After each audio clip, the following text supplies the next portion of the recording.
Paper shredders are mechanical devices used to cut paper into fine pieces and are often used to destroy private, confidential, or otherwise sensitive documents.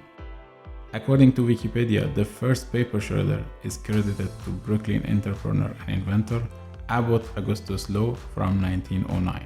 But in today's digital life, it's not only paper documents that contain sensitive data. So, is there an alternative solution for electronic data? Stay tuned.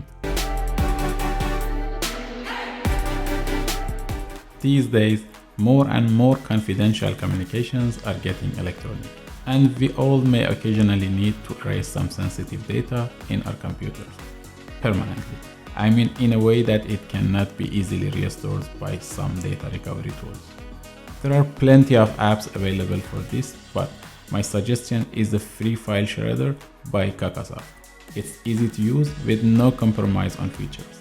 Link in the description below. Once installed, you can either use the right-click menu to shred files, or you can simply drag and drop files or folders to the main app window and press start to erase them permanently. It also creates a unique recycle bin-like icon on your desktop, so you can use it similar to the standard recycle bin, but this one, as expected, does not offer a restore option.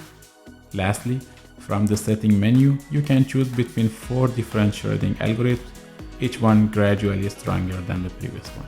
So, next time you are selling or giving away your old computer, or you are tossing your old drives in the trash after, let's say, an upgrade to SSDs, you know what to do. Okay, that's it for today. If you like this video, you know what to do. Thanks for watching. This is HamidDLL, and I will see you next time.